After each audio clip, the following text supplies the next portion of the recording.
Basile, votre application de recherche immobilière, présente Sud Radio, Parlons Immo, midi 13h, Sylvain Lévy-Valency.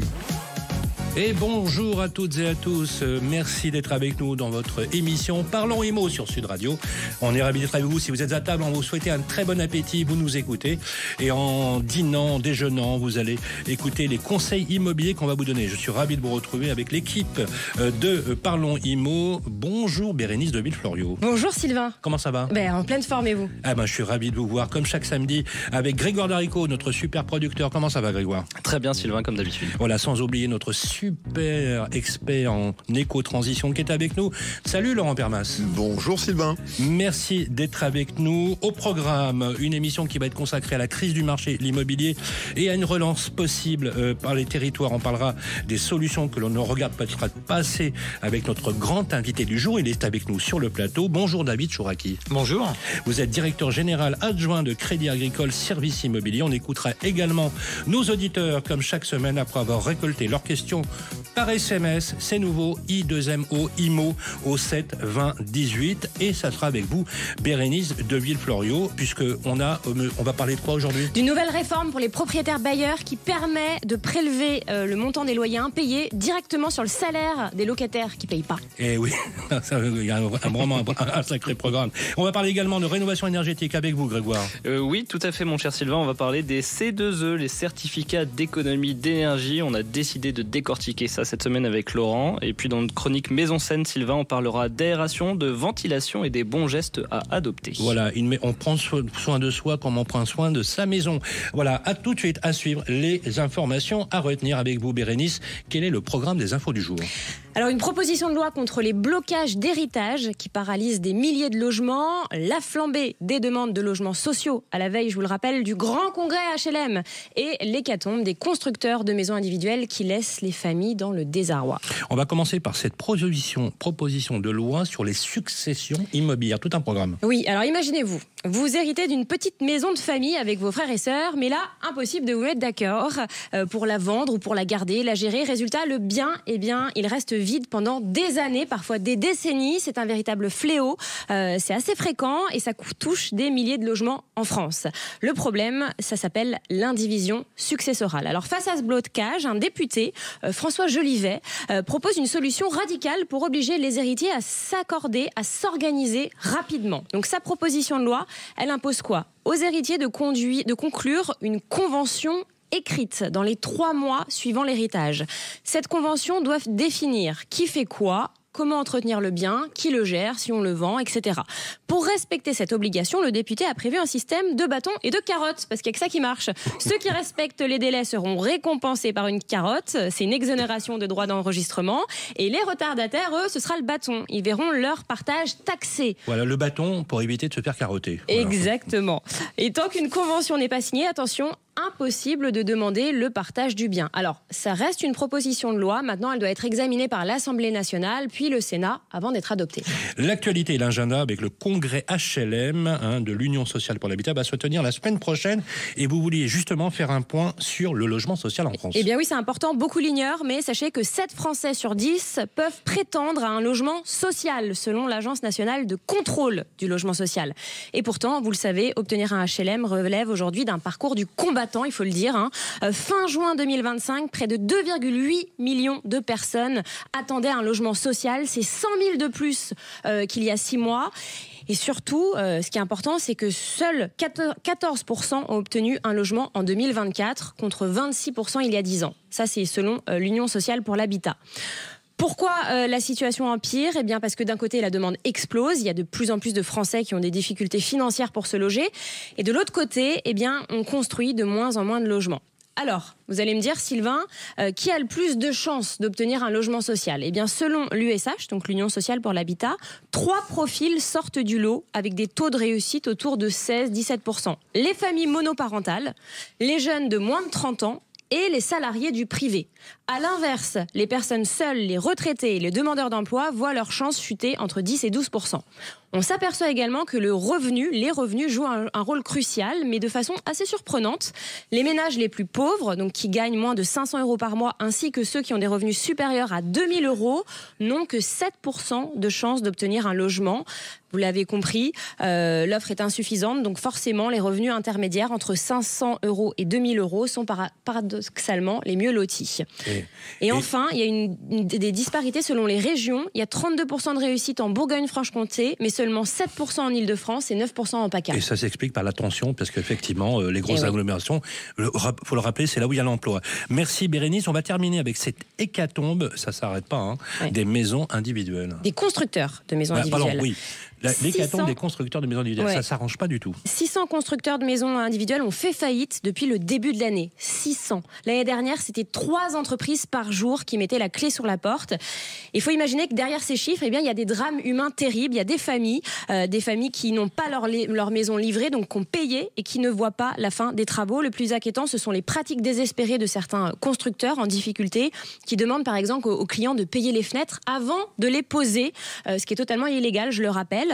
Donc cette crise, elle s'explique par la hausse brutale des taux d'intérêt et l'explosion du coût des matériaux. Les constructeurs font pas exprès, faut quand même le rappeler. Juillet 2025 a été particulièrement douloureux avec plus de 100 défaillances d'entreprises seulement en juillet.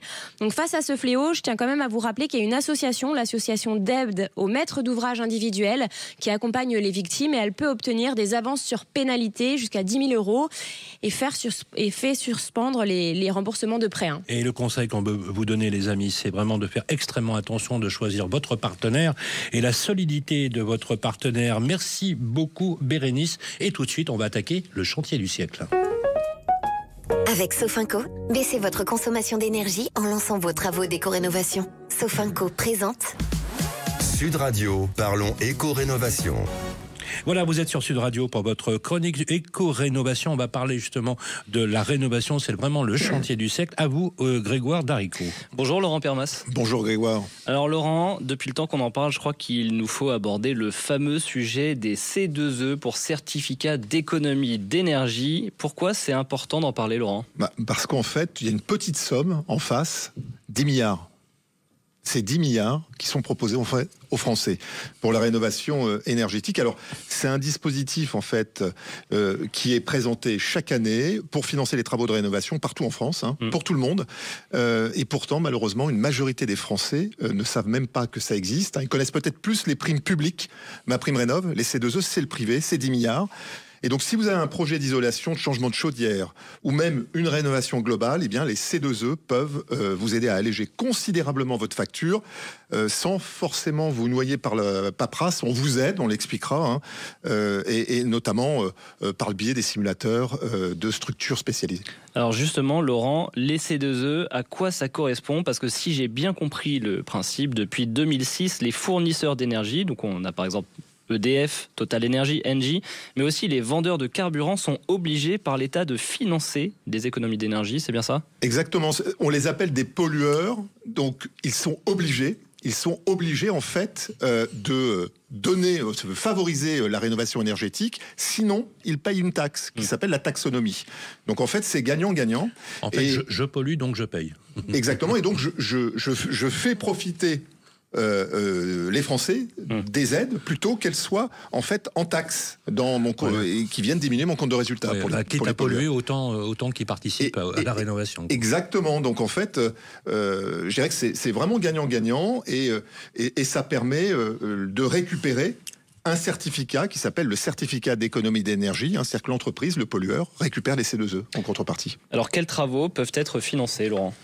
Eh bien, c'est très ouvert. Vous avez à la fois en fait l'isolation, c'est les combles, c'est les planchers, c'est les murs, mais aussi le remplacement du chauffage. Alors les pompes à chaleur, les chaudières biomasse, les poêles à bois. Donc vous voyez, c'est très très large. Et puis pour les logements notamment très énergivores, ce qu'on appelle les passoires thermiques.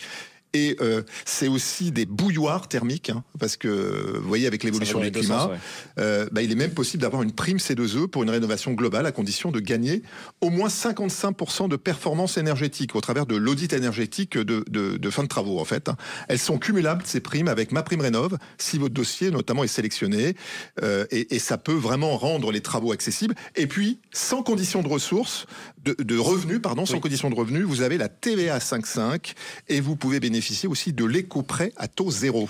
Bon, ça fait beaucoup d'informations. Combien est-ce que ça rapporte concrètement ? Alors, très concrètement, isolation des combles, c'est entre 10 et 20 euros par mètre carré. Ça fait jusqu'à 1500 euros, en fait, pour 100 mètres carrés. Les pompes à chaleur RO, c'est entre 2000 et 4000 euros, en fait, pour les de primes C2E, de bonification. Et les rénovations globales, c'est jusqu'à 10 000 euros, voire plus, selon les économies générées. Donc, tout ça doit être, en tout cas, est versé aux Français sous forme d'un virement, ou encore de bons d'achat, ou tout simplement déduit directement des travaux lors du devis du professionnel. Et tout ça, ça dépend de l'opérateur, bien évidemment. Bon, Laurent, vous avez dit tout à l'heure que les C2E ne nécessitaient pas trop de paperasse. Comment en bénéficier sans se perdre dans les méandres administratifs de la rénovation énergétique ? Eh bien, c'est tout simple. C'est passer obligatoirement par un artisan RGE, reconnu garant de l'environnement. Il connaît le dispositif, il monte le dossier à votre place. Et puis, attention au démarchage, la pompe à chaleur à 1 euro, etc., par mail ou par téléphone, c'est des arnaques. Et une bonne adresse, c'est francerenov.gouv, qui est le site public de référence et qui vous explique absolument tout. Et puis, peut-être... un petit mot de la fin, un petit conseil pratique. Ce qu'on peut dire, en fait, c'est les C2E, elles sont pour vous, c'est 10 milliards par an. On vérifie en fait l'offre en faisant des simulations avec EFI, Quelle Énergie, Elio, Engie, Total Énergie, EDF. Vous choisissez un artisan RGE, il monte le dossier, vous cumulez avec MaPrimeRénov', et puis en cas de doute, francerenov.gouv et un conseiller énergie de votre territoire. Merci beaucoup Laurent Permas. Merci. Sud Radio, parlons éco-rénovation. Avec Sofinco, lancez vos travaux d'éco-rénovation pour baisser votre consommation d'énergie. Voilà, on fait une petite pause, les amis, et ensuite on va se retrouver avec vous, Bérénice de Villefloriot. On va parler de quoi ? On va parler d'une nouvelle réforme qui permet aux propriétaires bailleurs de recevoir les loyers impayés directement en étant prélevés sur le salaire des locataires qui ne payent pas. Et bien sûr, nous recevrons notre grand invité qui est avec nous sur le plateau, David Chouraki, directeur général adjoint de Crédit Agricole Services Immobiliers. À tout de suite. Basile, votre application de recherche immobilière, présente Sud Radio, parlons IMO. Midi 13h, Sylvain Lévy-Valency. Voilà, on parle de votre logement et on répond à vos questions avec vous, de Bérénice de Villefloriot. Avec la Massif, économisez en changeant d'assurance de prêt immobilier. Conditions sur massif.fr. La Massif présente Sud Radio, parlons IMO, ça vous concerne. Et oui, les amis, ça vous concerne, puisque le logement, l'immobilier, ça concerne absolument tout le monde. Et chaque semaine, voilà, vous nous écrivez, on répond à vos questions. Et nous avons eu un message sur le répondeur de Sud Radio. Bérénice, de quelles questions on nous a posé exactement ? Alors, c'est Marion qui nous a écrit plus précisément par SMS. Elle possède un petit appartement de famille qu'elle aimerait mettre en location. Et ce qu'elle redoute le plus, eh bien, ce sont les impayés de loyer, comme beaucoup de propriétaires. Oui, elle a entendu qu'il y avait eu une réforme cet été pour prélever directement le montant des loyers non payés sur le salaire du locataire. Alors, elle aimerait savoir comment ça sera mis en place si jamais il y a un souci. On sent qu'on a besoin de la rassurer, Marion. Alors, pour justement lui expliquer, la rassurer, qui de mieux que notre expert, maître Rossilandi, Romain Rossilandi, avocat spécialisé en droit immobilier. Bonjour, maître. Oui, bonjour. Bon, alors, qu'est-ce qu'on peut dire à Marion ? Est-ce que vous pouvez nous expliquer ce qu'est cette réforme qui serait rentrée en vigueur au mois de juillet dernier ? Oui, je suis vraiment content que vous me posiez la question parce qu'il y a eu beaucoup de fausses informations sur cette réforme. Ouais. Il y a même le journal de 20h de France 2 s'est trompé. Enfin, il y a énormément de journalistes malheureusement qui ont mal fait leur travail et qui ont prétendu que c'était une solution miracle. Et je crois que votre auditrice Marion, effectivement, elle est tombée dans le panneau. Il est faux de dire qu'aujourd'hui, avec cette réforme, on peut saisir directement les loyers impayés de son locataire sans passer par le juge. Ça, c'est complètement faux. Et c'est ça que j'ai entendu dans les médias. En fait, oui. C'est vrai uniquement si vous disposez d'un titre exécutoire. C'est quoi un titre exécutoire ? C'est un bail notarié.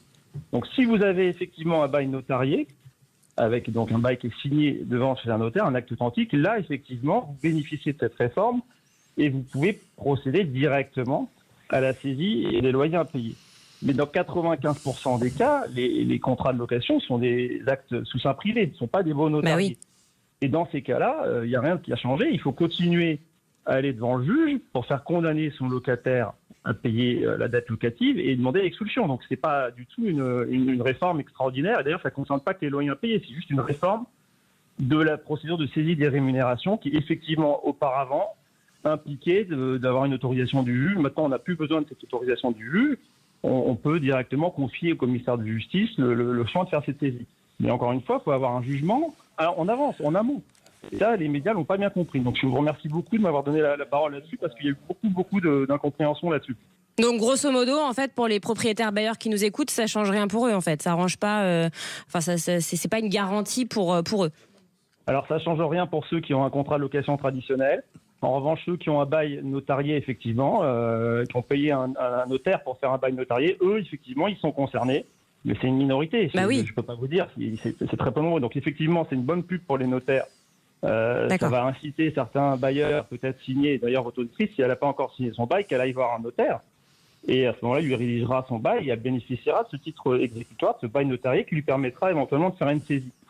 Mais ne rêvons pas, le propriétaire bailleur en France qui est victime de loyers impayés, ça reste un parcours du combattant. Vous m'avez souvent entendu sur le sujet sur votre antenne. En moyenne, c'est en 18 mois de procédure pour avoir un jugement d'expulsion. Et puis ensuite, il faut attendre que le préfet, et ça c'est toujours mon combat, les préfets ne répondent pas et qu'ils vous accordent le concours de la France publique, ça peut durer encore des mois et des mois. Bon, ça ne va pas rassurer Marion. En tout cas, je peux peut-être lui apporter une solution. Alors, par contre, vous m'aviez dit, Maître Rossilandi, bonjour Romain, c'est justement qu'on pouvait assigner la préfecture, non? Vous m'avez dit. Ah oui, l'année dernière. On peut faire payer l'État parce que c'est de droit, de droit commun d'utiliser l'usage finalement des voies d'exécution, et que si c'est pas le cas, on peut finalement s'y opposer. Tout à fait, et ça c'est bien de le redire, de le répéter. Quand vous êtes propriétaire, que vous avez eu un jugement qui ordonne l'expulsion de votre locataire et que l'État n'exécute pas de ses décisions, donc le préfet refuse de vous accorder le concours de la France publique, il faut se retourner contre lui. Et ça fonctionne assez bien. Moi, je fais condamner l'État. D'ailleurs, parfois, on n'a même pas besoin de faire de procédure. Vous faites un simple recours et l'État lui-même vous propose de vous indemniser. Eh oui. En gros, l'État va vous payer les indemnités d'occupation jusqu'à ce que la décision soit exécutée. D'accord. Ça fonctionne bien. Et c'est un moindre mal. Vous ne récupérez pas votre bien, mais au moins vous récupérez un peu de sous. Oui, surtout s'il y a un crédit derrière. C'est important. Bah oui, surtout que souvent les gens, les propriétaires, effectivement, doivent continuer à rembourser la banque. Donc si l'État vous paye les indemnités d'occupation, ça vous aide. Et alors, mais encore une fois, c'est pas normal de devoir attendre 3 ans, même si l'État vous indemnise pour récupérer son bien. Et alors, dernière chose, on conseille quand même à Marion de prendre une garantie loyer impayé. Bien sûr. C'est quand même le minimum. C'est pas très cher. Et franchement, ça protège bien les propriétaires bailleurs. Et à durée illimitée, on est d'accord? Oui, alors il y a Visal, ça fonctionne bien, c'est gratuit. Ça, je pense qu'il n'y a eu que des bons retours sur Visal, donc vous pouvez l'utiliser. Oui, visal.fr pour nos auditeurs. Ouais.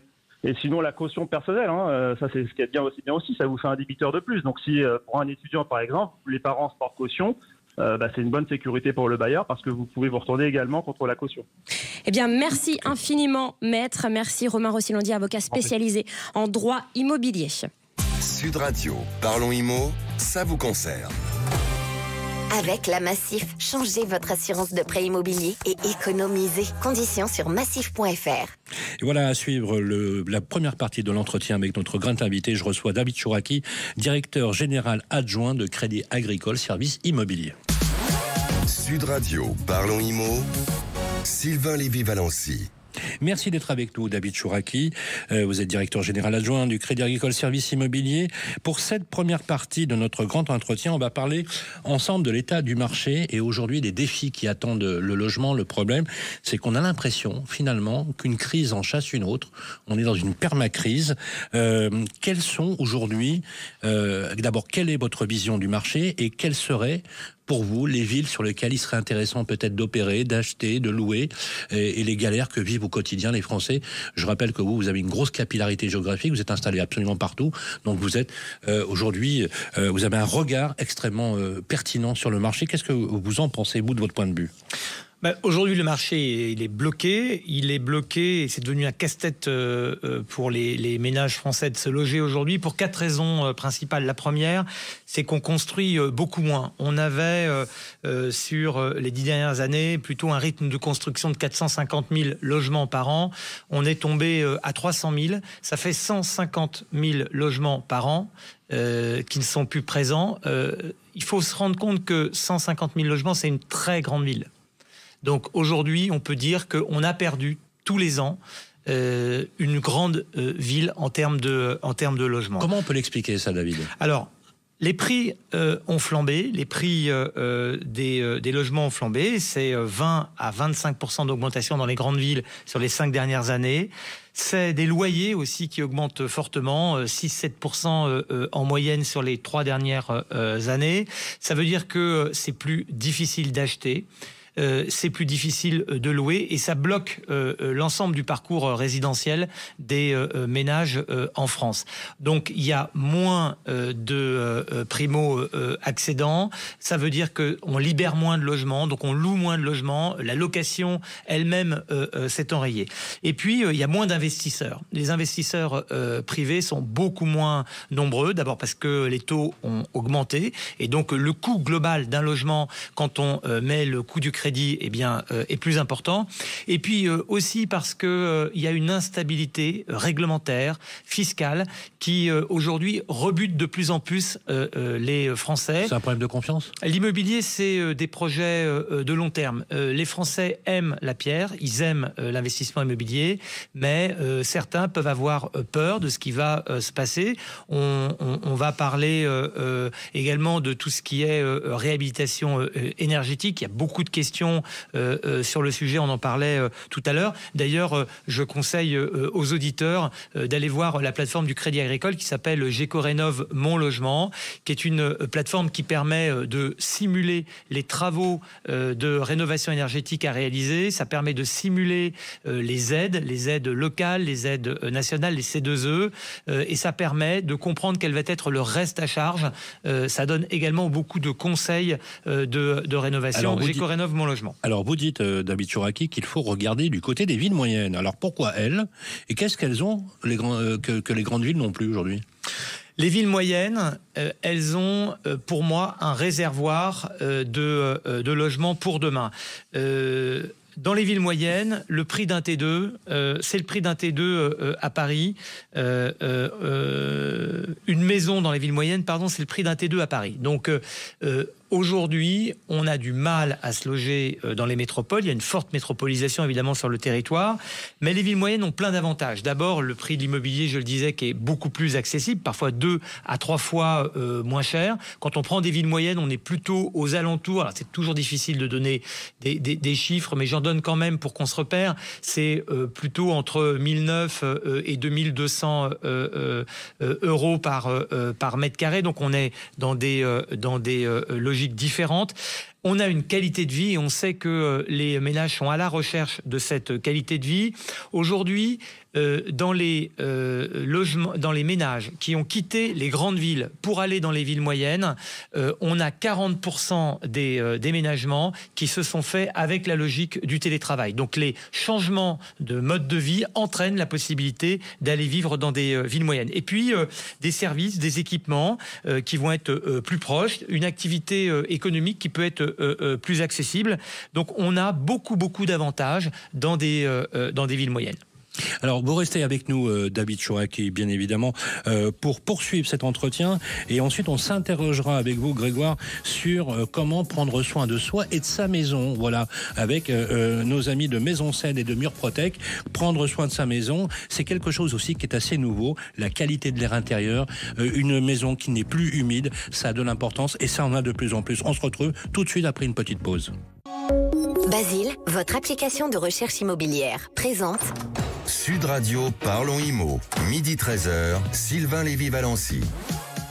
Vous êtes sur Sud Radio, voilà, pour Parlons IMO, tous les samedis de 12h à 13h. Bon appétit les amis, si vous êtes à table. Eh bien, c'est le bon moment d'écouter notre émission, les conseils, voilà, les questions que vous vous posez autour de votre logement, du logement des Français. Vous êtes toujours resté avec nous, David Chouraki, merci pour cet entretien. Justement, on en parlait tout à l'heure, on sait que c'est une question d'argent, bien évidemment, puisque aujourd'hui, on voit les Français ont vu chuter de manière assez sidérante leur pouvoir d'achat. Mais c'est pas qu'une question d'argent, c'est aussi une volonté politique, bien évidemment. Qu'est-ce que vous diriez, vous, en tant que professionnel, sur ce que on pourrait faire pour améliorer, fluidifier les problématiques du logement, et quels sont les freins actuels auxquels vous faites face et auxquels, d'ailleurs, vos clients font face tous les jours? Alors, on l'a dit tout à l'heure, c'est la stabilité des dispositifs qui permet de donner confiance aux investisseurs. Les investisseurs, ils sont importants dans la création de logements en France. Il faut accompagner les projets des ménages, puisque les conditions dans lesquelles on peut emprunter, dans lesquelles on peut acheter, changent, varient rapidement. Donc il faut ne pas hésiter à repenser son projet, ne pas rester bloqué sur le projet qu'on avait imaginé il y a 2, il y a 3 ans, qui n'est peut-être plus possible avec les critères actuels. Donc les professionnels savent accompagner les ménages dans une configuration idéale du projet. Alors justement, on parlait de permacrise, de problématiques politiques. On peut se poser la question, logiquement, que tout est politique dans les décisions du logement, que ce soit de l'aménagement du territoire, la décision des élus, la construction de logements neufs dont vous avez évoqué les éléments, la chute dramatique des constructeurs de maisons individuelles et la chute du gouvernement Bayrou, n'a pas rangé les choses, c'est le moins qu'on puisse dire, puisque si on parle de rupture de confiance, là pour le coup, la confiance, il n'y en a plus. Alors ça a eu un effet sur le marché immobilier, et on le voit, la dégradation de la note de la France peuvent peut-être poser question sur l'augmentation des taux d'intérêt. C'est quoi la vision du pro que vous êtes sur une possible augmentation des taux d'intérêt, puisqu'on avait vu un plateau justement des taux d'intérêt qui ont permis de redonner peut-être un peu de souffle sur le marché immobilier. C'est quoi le pronostic ? Alors c'est difficile de dire des choses définitives sur le sujet. Si en effet les taux d'intérêt devaient remonter, en effet le coût global d'un achat immobilier serait renchéri. C'est pour ça que aujourd'hui regarder un projet immobilier est plutôt une bonne idée. En attendant, le projet immobilier, c'est un projet de vie, c'est un projet à long terme, et je pense que le plus important, c'est pour les ménages qui souhaitent acheter, c'est de bien regarder tous les déterminants de leur projet immobilier. Construire un projet, c'est souvent plusieurs mois, plusieurs années. Donc il y a ce phénomène très conjoncturel, et on le ressent dans les agences immobilières Square Habitat. On a des mouvements. On avait plutôt depuis le début de l'année une bonne reprise. On a plus d'attentisme depuis les événements récents. Vous voulez dire que le nombre de transactions a baissé là ? Le nombre de transactions va augmenter sur l'année par rapport à l'année dernière. Donc on va être sur un rebond global du marché, mais de façon très conjoncturelle. En effet, il y a plus d'attentisme ce mois-ci que le mois d'avant. Et donc, on est d'accord que c'est la relation directe avec la chute du gouvernement qui, peut-être, a grippé les porteurs de ce que vous appelez les porteurs de projets. Il y a une attente pour savoir ce qui va se passer, en effet. Mais je pense qu'il y aura un rebond une fois que les choses se seront clarifiées. C'est ce qu'on a vécu plusieurs fois depuis 2 ans, avec des effets yo-yo en fonction des changements économiques ou politiques. Alors, soyons pragmatiques pour toutes celles et ceux qui nous écoutent. Les bons plans immobiliers, est-ce qu'il y en a encore ? Oui, il y a des bons plans immobiliers, d'abord dans le neuf, puisque ce marché est dans le dur aujourd'hui. Donc un certain nombre de promoteurs font des opérations qui peuvent être extrêmement intéressantes. Il y a aussi les politiques de crédit de l'ensemble des banques. Par exemple, au crédit agricole, on double le PTZ, et donc on a une action forte pour les primo-accédants. Et puis, il y a l'ensemble des opérations qui vont pouvoir être faites sur des biens qui sont peut-être à rénover et donc sur lesquels le projet sera peut-être un petit peu plus compliqué. Est-ce qu'on peut toujours négocier ? Est-ce qu'il faut négocier ? On négocie. Il y a une marge de négociation. Alors, elle avait depuis 3 ans augmenté. Elle était entre 7 et 8%. Elle commençait à se réduire. Donc, on est aujourd'hui au global dans des marges de négociation de 5 à 6 points. Voilà, alors justement, toute dernière question, les villes où il faudrait investir tout de suite, vous avez des idées? Quelques villes à nous indiquer? Il y a des villes moyennes, puisqu'on parlait des villes moyennes, qui sont des villes d'avenir, je pense. Angers, Tours, La Rochelle, Poitiers, Metz, Nancy, Annecy, Pau sont des villes moyennes qui ont un vrai dynamisme et qui méritent des projets immobiliers. Merci beaucoup David Charaki. Il y a beaucoup à dire, mais vous reviendrez bien évidemment nous parler sur Parlons Immo de l'immobilier des Français. À suivre justement, on va essayer de prendre soin de vous et soin de votre maison avec notre émission Maison Saine. C'est à suivre tout de suite après une petite pause. Avec Murprotec, agissez contre l'humidité et prévenez les risques de l'habitat sur votre santé. Murprotec vous présente Sud Radio. Parlons Immo, Maison Saine.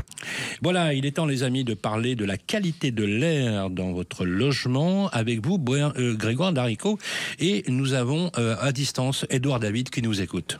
Oui, mon cher Sylvain, comme chaque semaine, on s'intéresse à une menace invisible mais bien présente dans des millions de logements, c'est l'humidité et la qualité de l'air intérieur. Alors aujourd'hui, avec Édouard, on s'attaque à une habitude essentielle mais souvent mal comprise, celle d'aérer et de ventiler son logement. Est-ce que ouvrir ses fenêtres 10 minutes par jour suffit? À quoi sert une VMC, une ventilation mécanique contrôlée? Quels sont les bons gestes? Donc pour répondre à nos questions, j'ai le plaisir de recevoir Édouard David, responsable du pôle d'engagement sociétal de Murprotec. Bonjour et bienvenue Édouard. Bonjour Grégoire, bonjour à tous. Alors Édouard, première question, elle est simple. Pourquoi est-ce que c'est si important d'aérer et de ventiler son logement au quotidien? Eh bien Grégoire, parce que le constat est clair. Aujourd'hui, l'air intérieur peut être 5 à 9 fois plus pollué que l'air extérieur selon l'ADEME. On y trouve de l'humidité, du CO2, des particules issues du mobilier ou de la cuisine. Et sans ce renouvellement, on respire dans ce qu'on appelle un circuit fermé. Donc résultat, fatigue, maux de tête et allergies. Et pour le logement, l'humidité qui s'accumule entraîne moisissure, mauvaise odeur et détérioration du bâti. Ventiler, c'est protéger sa santé et son habitat. Et on le rappelle aussi, Édouard, l'humidité, c'est un des facteurs aggravants de notre santé dans le logement. Vous nous le confirmez ? Oui, très clairement. On estime qu'un logement sur 3 en France présente un problème d'humidité visible. Or, c'est un facteur qui est reconnu pour l'asthme, les allergies et les maladies respiratoires. L'OMS a montré que vivre dans un logement humide augmente de 50% le risque de développer des problèmes respiratoires chroniques. Et c'est aussi le terrain idéal pour les acariens et les moisissures, ces fameux allergènes. Donc c'est pour ça qu'une bonne aération et une ventilation continue sont indispensables. Alors excellente transition Édouard, vous parlez de bonne aération et de bonne ventilation. Quels sont les bons gestes à adopter au quotidien ? Eh bien Grégoire, on peut en lister 5. Il y a 5 bonnes pratiques qui sont plutôt simples et efficaces que l'on peut adopter. Ventiler 10 à 15 minutes matin et soir en créant un courant d'air si possible. Ne jamais boucher les grilles d'aération. Entretenir sa VMC, la nettoyer tous les 6 mois et changer les filtres si on a l'opportunité. Surveiller l'humidité, bien évidemment. Idéalement, elle doit être comprise entre 45 et 60%. Et éviter ce qu'on appelle les sources de pollution intérieure, à savoir les bougies parfumées, l'encens, les désodorisants chimiques, parce que c'est contre-productif. J'imagine, Édouard, qu'il y a beaucoup d'idées reçues sur le geste de l'aération ou de la ventilation. Absolument. La première, c'est de croire qu'ouvrir un petit peu la fenêtre toute la journée est mieux. Non. Mieux vaut une vraie ouverture courte, mais efficace. Et une autre idée reçue, penser que l'hiver, il ne faut pas aérer pour ne pas perdre de la chaleur. En réalité, l'air se renouvelle vite, les murs restent chauds et vous n'augmentez pas votre facture.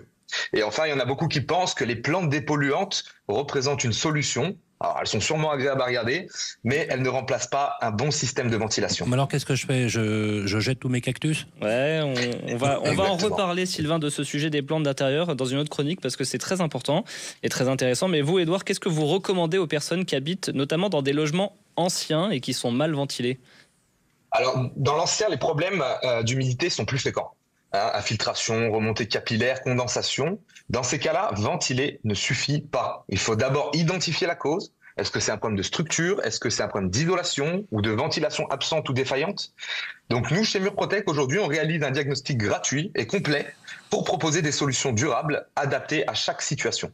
Allez, Édouard, un mot de la fin pour nos auditeurs. Eh bien, retenez une chose, un air intérieur sain, c'est autant de bénéfices pour votre santé que pour la longévité de votre logement. Ventilez, et si le problème persiste, faites-vous accompagner. Vivre dans une maison saine, c'est pas un luxe, c'est aujourd'hui une nécessité. Donc si vous avez un doute, on y répond avec plaisir sur le site maison-saine.fr avec des conseils pratiques, des vidéos d'experts et même des tutoriels qui vous accompagneront dans l'entretien justement de votre VMC, comme on a pu l'aborder.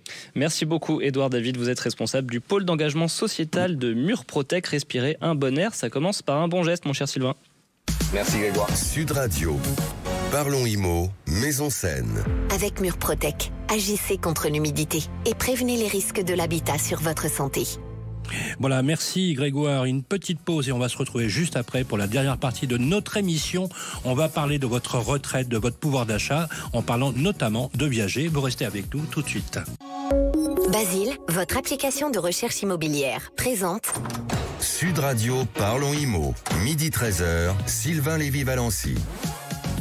Eh bien les amis, si vous êtes à table, je vous souhaite un très bon appétit ou bonne fin d'appétit. Je vous rappelle que dorénavant, vous pouvez nous envoyer le mot IMO, I2MO au 7 20 18 par SMS. Vous êtes toujours sur Sud Radio. On va parler maintenant Viager, l'émission qui répond à toutes vos questions. Parlons Viager. avec l'Office du Viager, bien conseillé, bien protégé. Avec vous, Bérénice Hull-Furiot. Et on accueille Marine Livotti, directrice de l'Office Viager, spécialiste du viager immobilier en France. Marine, bonjour. Bonjour. Alors, c'est vrai qu'il existe plusieurs types de viagers. Quand on ne connaît pas, justement, est-ce que vous pourriez nous éclairer un petit peu sur le sujet ? Est-ce que vous pouvez déjà nous nommer les viagers qui existent et puis nous expliquer comment ça fonctionne ? Oui, bien sûr. Donc, il y a deux types de viagers. Il y a le viager occupé et le viager libre. Le viager occupé, c'est tout simplement la situation dans laquelle le vendeur continue à vivre chez lui jusqu'à la fin de sa vie. Il vend son bien et en échange, il va percevoir un bouquet le jour de la signature chez le notaire, puis une rente mensuelle à vie.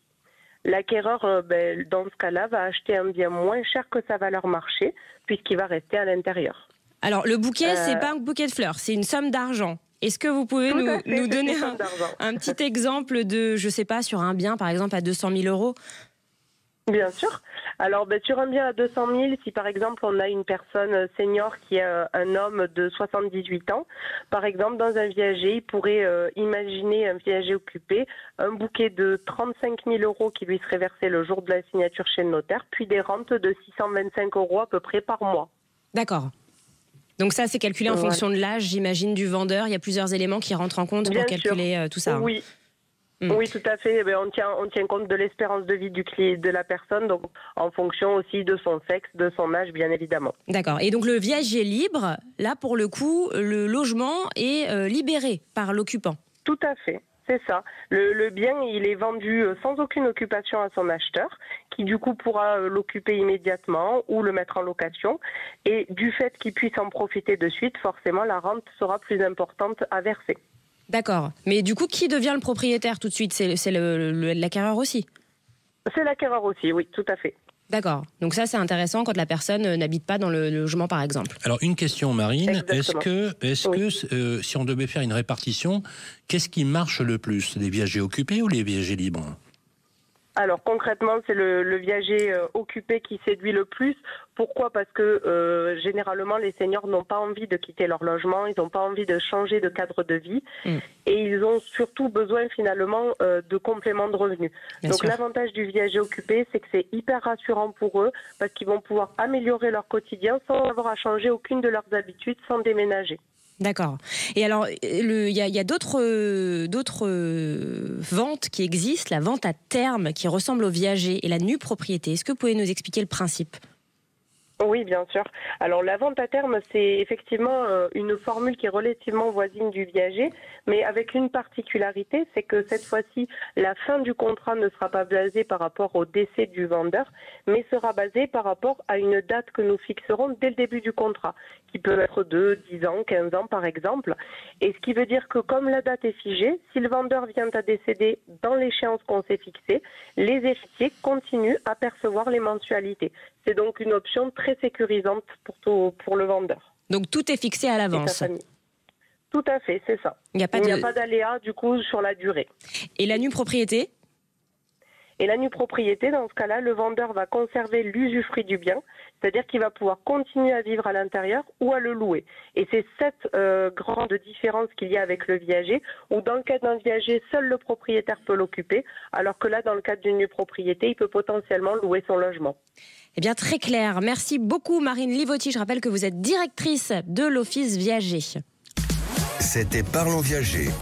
Avec l'Office du Viager, bien conseillé, bien protégé. Merci Bérénice. Voilà, à suivre comme chaque semaine la grande question. Je vous le rappelle, on vous posait une grande question, quelle que soit la nature, sur le logement, l'immobilier plus largement, l'acquisition, la gestion, la location, et on vous y répond avec le grand invité qui est toujours avec nous sur le plateau. Sud Radio, Parlons Immo, Sylvain Lévy-Valency. Voilà, vous êtes toujours sur Parlons Immo. On est ravis d'être avec vous sur Sud Radio avec notre grand invité qui est toujours avec nous. Merci David Chouraki d'être toujours avec nous. Je rappelle que vous êtes directeur général adjoint du Crédit Immobilier. De quoi on parle et quelles questions nous a-t-on posées aujourd'hui, Bérénice ? Alors canicule, sécheresse, inondation, vous le savez, le climat n'est plus seulement une préoccupation environnementale, ça devient un vrai sujet économique. Et une étude qui est sortie, qui a été réalisée par le groupe Notariat Service, donc qui représente les notaires, 2 Français sur 3 redoutent que la valeur de leur logement baisse à cause du climat, donc le prix de leur logement. Un tiers se disent prêts à déménager, à quitter leur région sans hésitation pour protéger leur santé et leur confort.